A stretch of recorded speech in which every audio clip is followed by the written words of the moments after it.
ఈరోజు వార్తలు చూద్దాం రండి. ఉత్తరాఖండ్‌లోని ప్రసిద్ధ కేదార్‌నాథ్ ఆలయ ద్వారాలను భక్తుల దర్శనం కోసం ఏప్రిల్ 22, 2026న ఉదయం 8 గంటలకు తెరవనున్నట్లు అధికారులు ప్రకటించారు.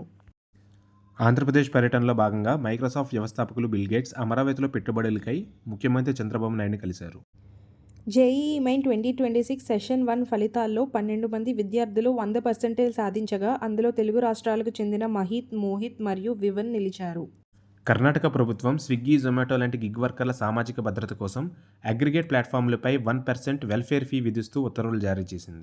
నవీ ముంబై క్రైమ్ బ్రాంచ్ పోలీసులు ఒక నివాస గృహంపై దాడి చేసి ఆన్లైన్ బెట్టింగ్ నిర్వహిస్తున్న 4 వ్యక్తులను అరెస్ట్ చేసి నగదు, ల్యాప్టాప్లను స్వాధీనం చేసుకున్నారు. ఉక్రెయిన్లో అధ్యక్ష ఎన్నికలు నిర్వహిస్తే ఆ సమయంలో వైమానిక దాడులను నిలిపివేస్తామని రష్యా విదేశాంగ శాఖ ప్రకటించింది. ఢిల్లీలోని భారత్ మండపంలో ఇండియా ఏఐ ఇంపాక్ట్ సమ్మిట్ను ప్రారంభించిన ప్రధాని మోదీ స్టార్టప్ వ్యవస్థాపకులతో సంభాషించి సాంకేతికత ప్రాధాన్యతను వివరించారు. Italian American grandmaster Fabiano కొరువానాపై గెలిచిన మ్యాగ్నస్ కార్ల్సన్ తన 21వ ప్రపంచ టైటిల్ను కైవసం చేసుకుని తొలి ఫైడ్ ఫ్రీస్టైల్ ఛాంపియన్గా నిలిచారు.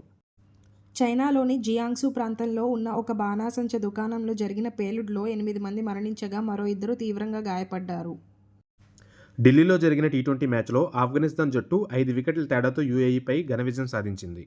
ఇతర మ్యాచ్లలో ఇటలీపై ఇంగ్లాండ్ 24 పరుగులతో గెలుపొందగా ఆస్ట్రేలియాపై శ్రీలంక 8 వికెట్ల తేడాతో గెలుపొందింది. Please like, share and subscribe to our channel. Thank you.